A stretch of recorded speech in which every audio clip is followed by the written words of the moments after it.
Hey everyone, I'm Phil Albertelli, and this is the Week in Doubt, a podcast for atheists, agnostics, and whoever. And this is episode 212, another numerical palindrome. So after all of those special Halloween episodes, it's finally back to normal. Well, more or less. Today on the show, I'm going to talk about a new album from my friends in the horror punk band Voice of Doom. That intro music was actually a track entitled Trilogy of Terror off of their new album Screams in Space. Also, we're going to get back to covering some news stories. We've got a controversial article from the HuffPost entitled Muhammad was a feminist. Yes, you heard me correctly. And also, we've got a story about a politician who wants you to vote against his opponent because she's an outspoken atheist. An outspoken atheist. Oh, the horror. Sarcasm intended. Okay, so as I just mentioned a moment ago, I want to take a minute to plug a new album from my friends in the band Voice of Doom. And no, this isn't a commercial spot. What do you think this is, Skeptoid? Seriously, have you listened to Skeptoid lately with all the Blue Apron commercials and stuff? But anyway, I'm just mentioning it because I really like the guys in the band and their music. I actually befriended the guys a while back through the Week in Doubt Facebook page. We hit it off rather quickly, probably because we have a lot in common. The guys in Voice of Doom, at least the ones I've been in touch with, are, like myself, skeptics and or atheists who nevertheless have a fascination with dark, weird stuff, the occult, etc. And like myself, they're also old school Misfits fans, and they make great music in that vein. I hate trying to slap a label on a band because as a musician of sorts myself, I'll put musician in quotes referring to myself, using the term loosely. I sing and write lyrics, been doing that since my early teens, and I can mess around enough with a guitar or a keyboard to, express a song idea to real musicians. But anyway, enough talking about myself. Like I was saying, I don't like slapping labels on musicians because I know how most of us have an aversion to being pigeonholed. But I like to refer to Voice of Doom as horror punk. I think it's fitting, and I think it sounds really cool. So hopefully you guys don't mind. But as I said, the new album is called Screams in Space, and the singer and I were talking, and he was telling me how the tracks on the album were inspired by some really interesting topics. They have a song called King Spirit Temple about what they mistook for a satanic church when they were youngins back in the 80s, but supposedly it just turned out to be some kind of Slavic church. But I love the description they gave me. When we peeked inside, we saw red-painted leafless trees with strange ornaments, a diagram of the human anatomy like Da Vinci's Vitruvian Man, as well as a mannequin hanging from a tree on the altar. For some reason, I really like that kind of surreal lurid imagery. They have another song called Elemental, and it's about Jack Parsons, specifically his relationship with a woman named Marjorie Cameron. Now, if you're not familiar, Jack Parsons was a really, shall we say, interesting or colorful guy. I love this description from Wikipedia. John Whiteside, quote-unquote, Jack Parsons, born Marvel Whiteside. If you were born with the first name Marvel, why would you change it? October 2nd, 1914, died June 17th, 1952, was an American rocket engineer and rocket propulsion researcher, chemist, and Thelemite occultist. I love that. It's like rocket engineer. Wow, okay, impressive. Rocket propulsion researcher. Yeah, also impressive.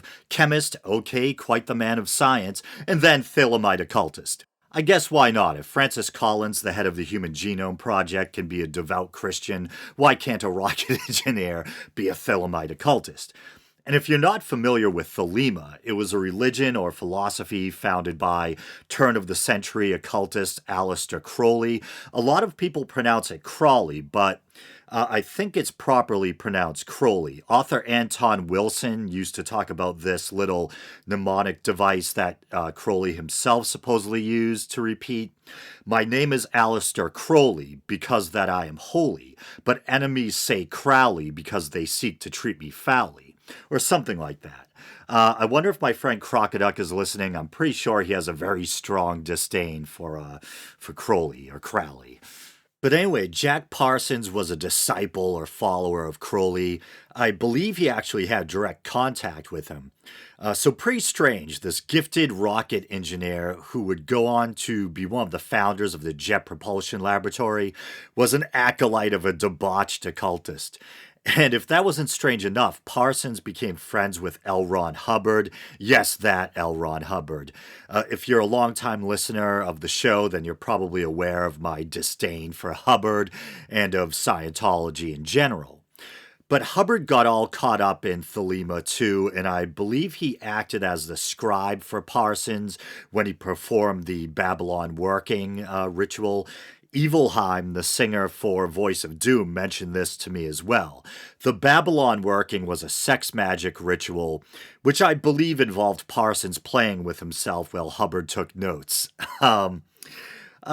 Yeah, but I'll rein myself in because I could go on talking about this weird stuff all night.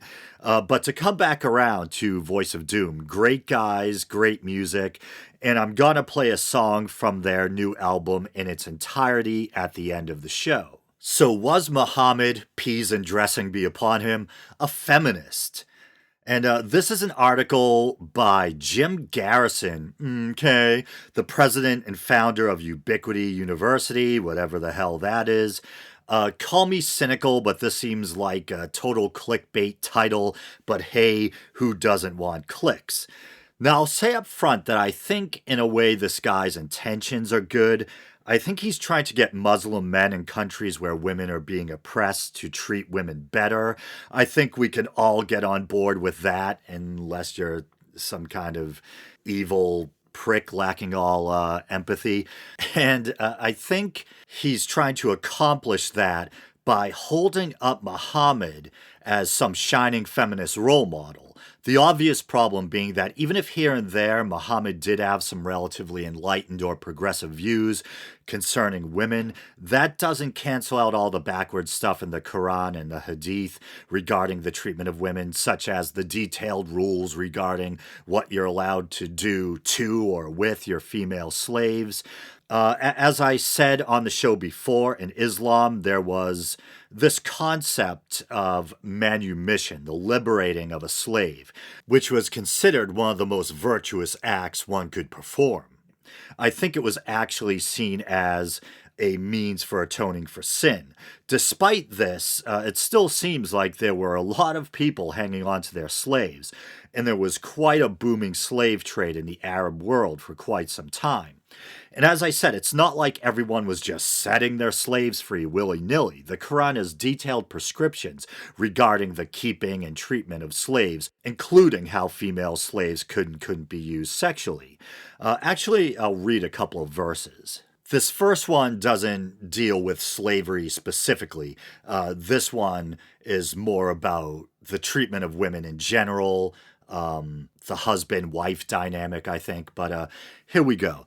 Men have authority over women by right of what Allah has given one over the other, and what they spend for maintenance from their wealth.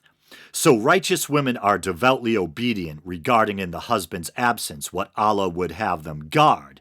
And I believe that's actually talking about guarding their loins, meaning remaining sexually faithful or whatever. But those wives from whom you fear arrogance, first advise them, then if they persist, forsake them in bed, and finally strike them. But if they obey you once more, seek no means against them. Indeed, Allah is ever exalted and grand. If you fear a breach between them, then appoint an arbiter from his folks and an arbiter from her folks. If they desire reconciliation, God will effect between them. Indeed, God is all-knowing, all-aware.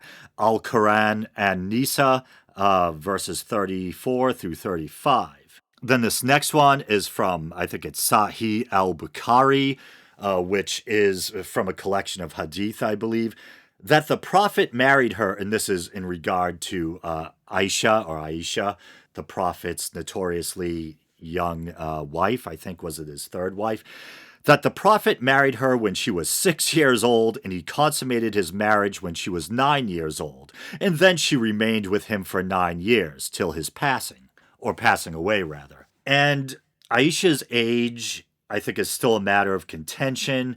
I think there's apologists who try to say she was at least well into her teens. And I think there's people, Islamic scholars, who try to say that she was probably older, but for political reasons after the fact, her age was recorded as being younger. At least I think I remember hearing that. Or maybe since it was a political marriage, like most marriages were throughout history, I think it was about dowries and alliances, etc. Maybe some try to suggest that he married her young, but nothing was consummated till well later. But generally speaking, the consensus, even among many Muslims, seems to be, yeah, around 6 years old is when he married her, and the marriage was consummated around 9 or 10. So, pretty revolting by our modern standards, and I imagine even by the standards of many ancient cultures, it was probably eyebrow raising to say the least. I think there's a lot of cultures where people married very young, probably in their early teens or whatever. And this probably had something to do with high mortality rates, the fact that the average lifespan was shockingly low in comparison to our modern standards, and the modern development of the average person being able to live to a relatively ripe old age. I mean, this is, well, relatively modern. I'm looking at online chart here, life expectancy at birth and years. For the Paleolithic, it was 33, Bronze Age, 26, Classical Greece, 28. Let's see, Classical Rome, 20 to 30 years. If a child survived to age 10, life expectancy was an additional 37.5 years. So a total average life expectancy of 47.5 years. And for some reason, it looks like the medieval caliphate did pretty good. Average life expectancy from birth of 35 plus years. Average lifespan of Islamic scholars was 59 to 84 and 69 to 75 in Islamic Spain. So say what you want about Islam, but they did have that golden period in the Middle Ages.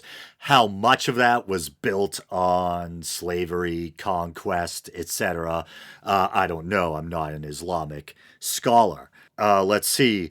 Late medieval England, average life expectancy from birth only 30 years old. If you made it to 21, life expectancy was an additional 43 years, so a total average of 64, not bad. Early modern England, only 33 to 40. 1900, the world average life expectancy from birth was only 31 years old. 1950, world average 48. 2010, world average 67.2. But to get back to what I was saying, I think even in the ancient world, in many cultures, the idea of men marrying pre-teens would have been considered rather unseemly, to say the least. And I'm just looking at, apparently in ancient Rome, the average age of marriage, or when a girl was seen as being ready for marriage, was roughly around 12 or 14, which is still shocking by our modern standards, but I guess somewhat better than what we see with Muhammad and Aisha. Let's see, I'm looking at what the standard was in ancient Greece. Many women were married by the age of 14 or 16, while men commonly married around the age of 30. Wow. Quite a disparity. See, I'm looking at what the standard was in the ancient Jewish world. Minimum age for marriage under Jewish law was 13 for boys, 12 for girls. I think I remember when I was growing up hearing on documentaries and so forth, scholars kind of estimating that Mary, if she was indeed a real person, that she probably would have been around 13 or 14 when she married. I'm, of course, referring to Mary, the mother of Jesus. So you can see, looking at other standards in the ancient world, where usually it's as shocking as 12 sounds. It's usually in between like 12 and 14. Aisha's marriage consummated around 9, supposedly, according to the popular account. So, yeah, just disturbing. And this one I got from, I remember a long time ago, it was a couple of years back, maybe I did a story on a pamphlet which ISIS had released regarding the treatment of slaves.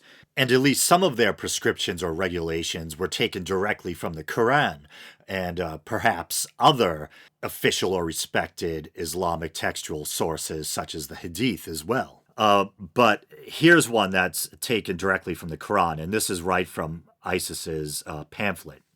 Question 4. Is it permissible to have intercourse with a female captive? It is permissible to have sexual intercourse with the female captive.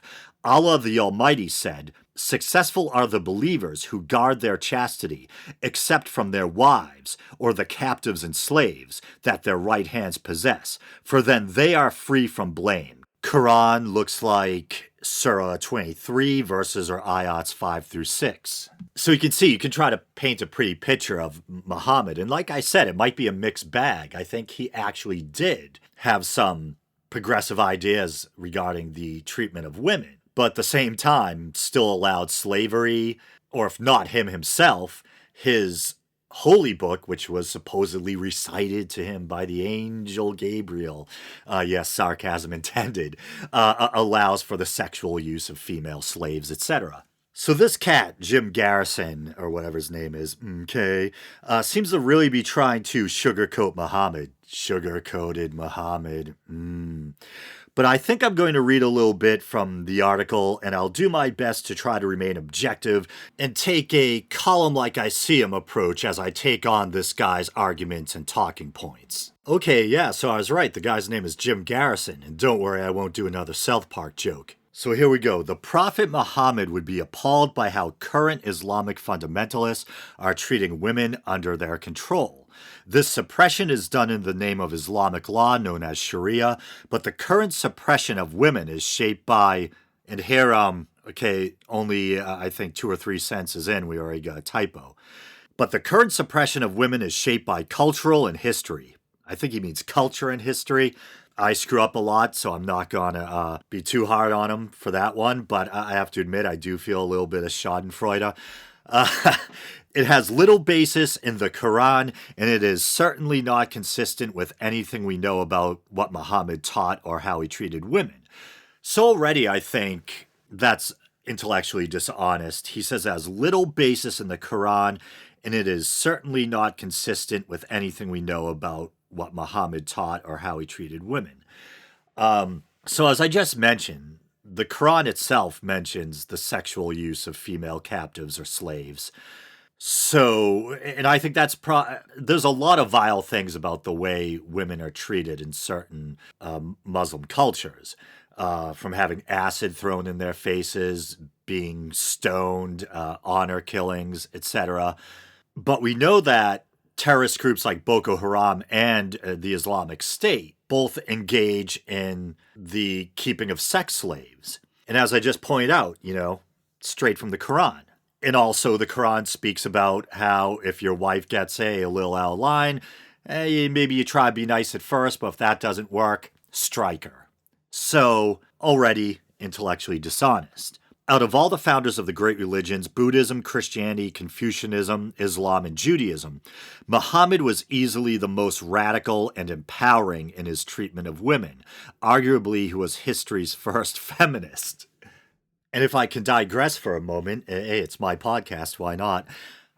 Here's an article from 2015 from The Guardian in the science, specifically anthropology section. I didn't know The Guardian had an anthropology section. Early men and women were equal, say scientists. Our prehistoric forebears are often portrayed as spear-wielding savages, but the earliest human societies are likely to have been founded on enlightened egalitarian principles, according to scientists. A study has shown that in contemporary hunter-gatherer tribes, men and women tend to have equal influence on where their group lives and who they live with. The findings challenge the idea that sexual equality is a recent invention, suggesting that has been the norm for humans for most of our evolutionary history. Mark Dibble, an anthropologist who led the study at University College London, said, "There is still this wider perception that hunter-gatherers are more macho or male-dominated. We'd argue that was only with the emergence of agriculture, when people could start to accumulate resources, that inequality emerged." Dibble says the latest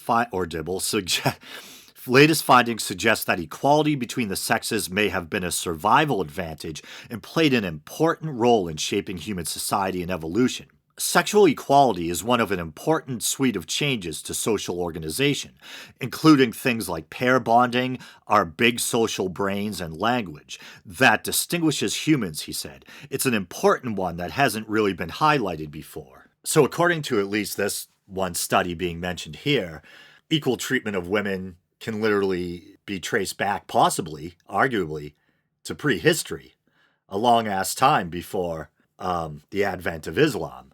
And that's kind of in keeping what I've heard about ancient, pre-agricultural revolution, matriarchal societies, etc.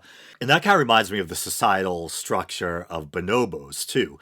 And bonobos are those more peaceful, kind of sex-obsessed, nothing wrong with that, relatives, diminutive relatives, they're smaller in stature, of chimpanzees, and thusly close relatives of ourselves as well. I mean, there had to have been people before Muhammad who suggested some kind of egalitarian attitude. I don't know if this guy's just pulling this out of his you-know-where because he wants to paint Muhammad in this positive light or what. And actually, if we jump up from prehistory to ancient Egypt, here's a paper from Cornell Library at library.cornell.edu. The Status of Women in Egyptian Society. An exception to most other ancient societies, Egyptian women achieved parity with Egyptian men.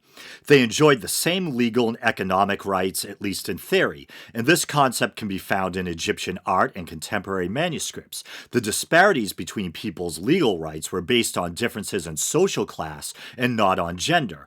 Legal and economic rights were afforded to both men and women. And it goes on, it is interesting that when the Greeks conquered Egypt in 332 BCE, Egyptian women were allowed more rights and privileges than Greek women who were forced to live under the less equal Greek system. So, I mean, prehistory and ancient Egypt, there's at least two examples predating Muhammad of parity between the genders or sexes. I'll continue with the article. Just a little reminder, because I digress to reiterate, he ends by talking about Muhammad was easily the most radical and empowering in his treatment of women. History's first feminist.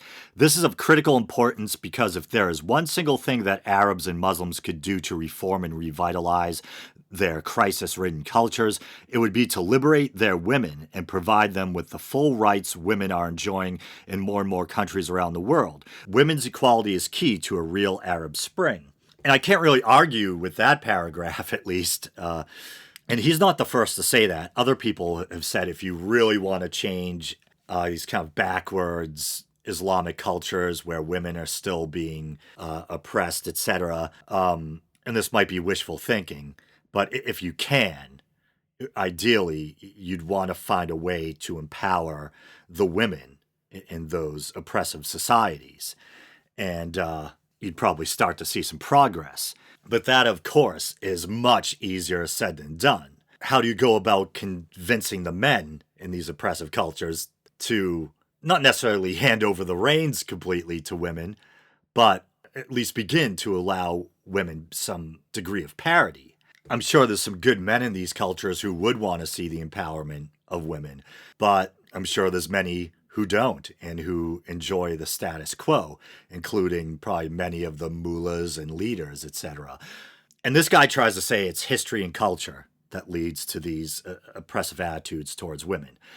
And I've heard it argued a lot that there might be certain negative traditions or practices that we think of as Islamic that may be cultural, that may be pre-Islamic technically, but come on, you can't give Islam a free pass. Is it really pure coincidence that we see in many Islamic cultures the oppression of women, and we can find verses similar to those that I read earlier in Islamic holy books, including the Quran? My guess is, come on, man, it's a little more than coincidence. Religion plays at least a part in all this. But I'll continue. Among the founders of the great religions, Confucius barely mentioned women at all and assumed in all his teachings that they were subordinate to men within a patriarchal order. Buddha taught that women could become enlightened, but had to be pressured 3 times before allowing women to become nuns, and then only on the condition, as he put it, that the highest nun would be lower than the lowest monk. In the Gospel accounts, Jesus did not explicitly comment on the status of women, although he did associate with women of ill repute and with non-Jewish women. Moses was thoroughly patriarchal, and there is virtually nothing in the Torah that indicates specific concern about women's rights. So I won't argue with him about Moses or the Gospels. And even though I'm an atheist, I've had a long-standing fascination or interest with Eastern religion and philosophy. But despite that, I don't know as much about Confucianism as I would like. But I did study Buddhism quite a bit. And like I said, despite being an atheist, to this day, I think I incorporate a lot of the key tenets of Buddhism into my life, like trying to maintain a certain level of equanimity or detachment, not letting myself be ruled by my emotions, trying to have compassion for other living beings.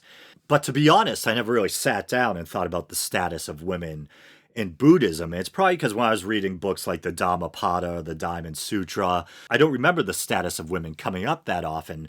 It's probably because the emphasis was always so heavily placed on enlightenment. But the idea that the highest nun might be considered lower than the lowest monk, that doesn't honestly surprise me that much, because I think, unfortunately, sadly, in many ancient cultures, probably many modern cultures around the world too, unfortunately, women have been looked at as being inferior to men. And it wouldn't surprise me that even in an enlightened system like Buddhism, we would still find some vestiges of that. But I think the fact that the Buddha, the historical Buddha, Siddhartha Gautama, thought that women could become enlightened, I think to me that says a lot, because enlightenment is the ultimate goal. That is it. To free oneself from samsara, the endless cycle of birth and death. At least that's how it goes within Buddhist belief. But continues, Muhammad was fundamentally different. He both explicitly taught the radical equality of women and men as a fundamental tenet of true spirituality, and he took numerous concrete measures to profoundly improve the status and role of women in Arabia during his own lifetime. Muhammad was sensitized to the plight of women because he was born poor and orphaned at a very early age. He was also illiterate. He knew, as few did, what poverty and social exclusion meant. Confucius was born into the gentry scholar class of ancient China. Buddha was born a wealthy prince in Nepal. Jesus was born the son of a carpenter with royal lineage and within a tightly knit Jewish community in Palestine. Moses was born into a Hebrew family and raised in the palace of the Pharaoh of Egypt. Muhammad had none of these advantages. So I've noticed my bullshit detector went off a bit here too. You could argue that if Moses, I mean, there's so many reasons to dispute the historicity of the Exodus narrative. But let's say, for the sake of argument, let's say Moses was real and that he actually grew up in the palace of an Egyptian pharaoh. As I was just mentioning, there was relative parity between men and women in ancient Egypt, in that differences were based more on class than gender. So you can make the argument that Moses would have learned something about equality while he's in Egypt, perhaps, at least equality of the sexes. And he talks about Jesus was born the son of a carpenter with royal lineage. So I think the royal lineage bit is a stretch. This guy, man, he is hungry. He really wants to make Muhammad stand out from these other guys. I think the claim of Jesus having royal lineage is probably a literary device utilized by the gospel writers to kind of legitimize or reinforce the idea that Jesus is worthy of being the Messiah. And let's say you could trace Jesus's roots, and I think the Bible does, the Gospels do include a couple of different versions of the genealogy of Jesus. Let's say you could trace Jesus' genealogy all the way back to David, and let's not get into the historicity of David. Well, maybe let's get into it a little. I think I read that there was a historical king of Damascus that claimed victory over an enemy king or kings, and I think it's pronounced Stele, Stele, usually like a stone with an engraving in it, that may make mention of the House of David. So I think David might have been a historical figure, maybe, maybe not. I'm willing to concede that he may very well have been. But even if we could trace Jesus' lineage back to David, that doesn't change the fact that Jesus, if he's historically existed, is basically described in the Gospels as a humble carpenter. Or I believe the Greek word is tekton, and depending on the time of its use, could mean a woodworker or a stoneworker. So even if he did arguably have royal blood, he was living probably like a peasant. I think like Dominic Crossan has talked about. We tend to think of carpenters in our modern age as being people who make a fairly good living. Well, even though I work for my family's carpentry business, the making a good living thing doesn't necessarily apply to me. But I'll try to resist the temptation to go on a digression. But in the time of Jesus, a manual laborer, even a skilled carpenter, would have been pretty low on the social ladder. So trying to say that Jesus was kind of too hoity-toity to understand the plight of women because he had royal blood, I think that's quite a stretch. I'll continue. During 7th century Arabia, female infanticide was commonplace. Muhammad abolished it.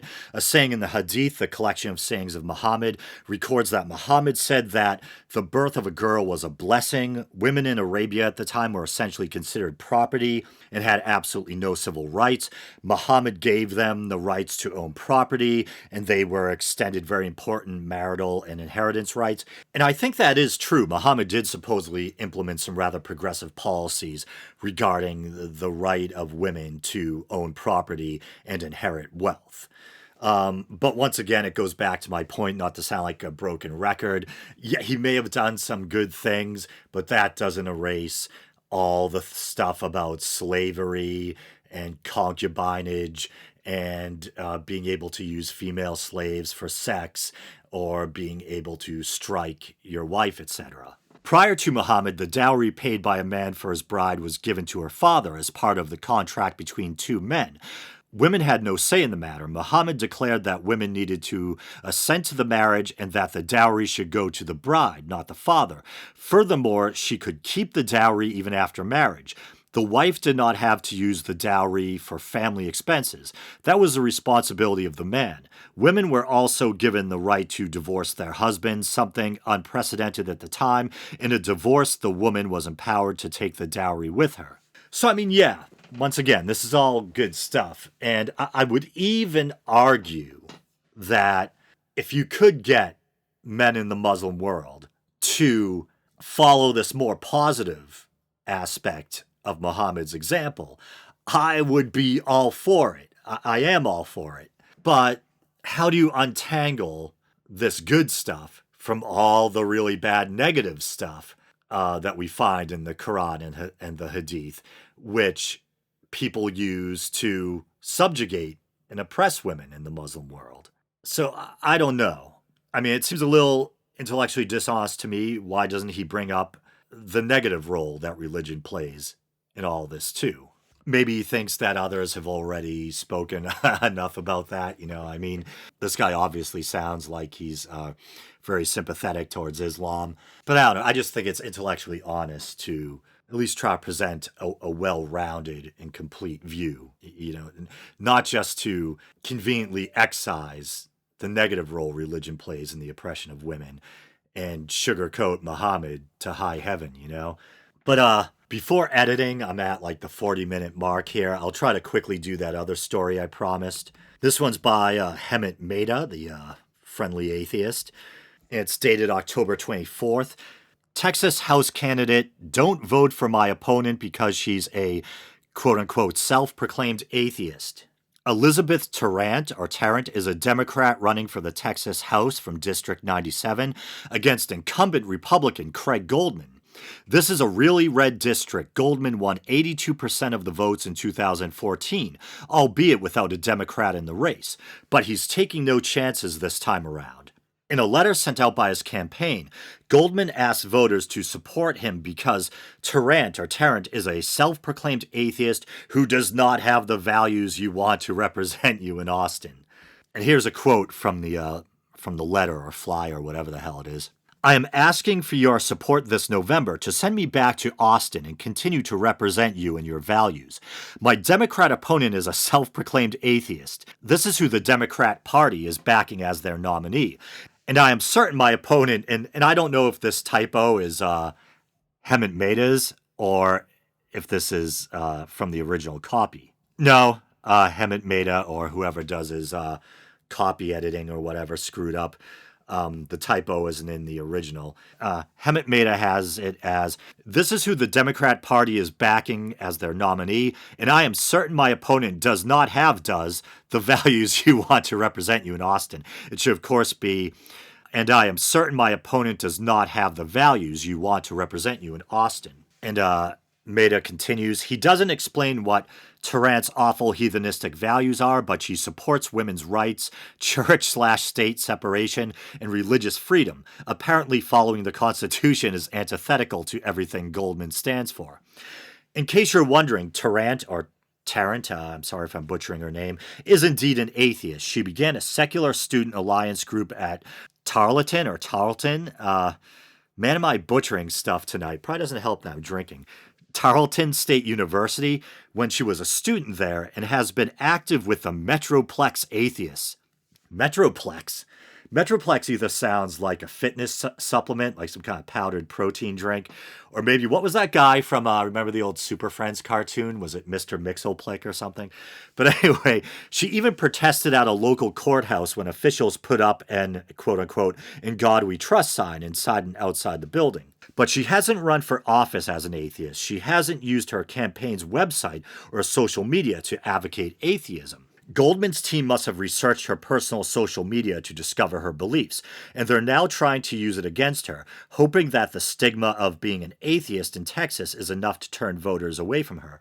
Yeah, so I think not only do I find it personally offensive that atheists are always being characterized as being immoral, because I think there's that flawed belief that if you don't believe in God or an afterlife or adhere to some man-made religion, that basically means that you have no moral framework or groundwork to stand on, which I think is ridiculous. Because as I've said many times before, I think our morality is at least partly evolutionarily wired within us.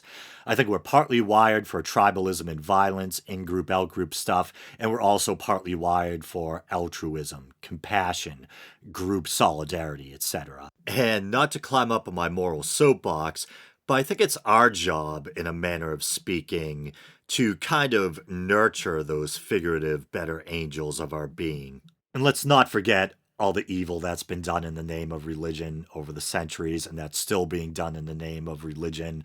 Everything from acts of terror being committed by Islamic extremists to parents choosing prayer over life-saving medicine. And religion doesn't necessarily seem to be any guarantee or indicator of good moral character. Think of things like the Catholic Church's covering up of the systemic sexual abuse of children, all those holier-than-thou televangelists and big-name preachers who end up mired in sex scandals, etc., etc. Where there's many godless humanists out there, or people who don't even necessarily identify as humanists, but don't believe in a higher power, who are still, who still behave in a very moral way and have a strong moral compass. And I think sometimes it's partially for moral reasons that many of us veer away from religion, because we're offended by the hypocrisy, etc. And we see the man-made nature of it, and we don't want to lie to ourselves and others by continuing to embrace a farce. But I think, so even though this is offensive in that sense, it's also offensive because as Americans, we're supposed to cherish the separation of church and state. And this guy is using the belief, or lack thereof, of his opponent in an attempt to smear her. So reprehensible stuff in general, I think. But I guess I'll leave it there. And once again, I'd like to give a shout out to Voice of Doom. And they told me that I believe you can find the new album, Screams in Space, on Bandcamp, Amazon, iTunes, some other places too, I think. And you can also find out more about them by going to Pyrrhic Victory Recordings, I believe it is. Yep, it's pyrrhicvictoryrecordings.com. I'd also like to give a shout out to people who've been active on the Weekend Out Facebook page. I don't know if they've officially liked the page, and maybe it's been so long ago, who knows, I might have even already given them a shout out in the past. But just in case, I don't like the idea of not giving credit where credit is due, or not thanking people for taking the time to interact with me on the Weekend Out Facebook page. So Liz Marie M. Colazzo, hopefully you don't mind me reading your name on the air. Tony DeBono, I think I gave a shout out to Laura Velez a couple of episodes back, I think. Kelly Dean Wiggs. Did I say Jody Mack? Jody Mack. And of course, there's my old friends Will Nist and Russ Ray. Did I mention Evan McKee already? Never hurts to thank someone twice. And also, of course, the guys in Voice of Doom who I interact with regularly on the Weekend Out Facebook page. So, yeah, if you guys want to, you can also like the Weekend Out Facebook page. You can follow the show on Twitter at The Weekend Out.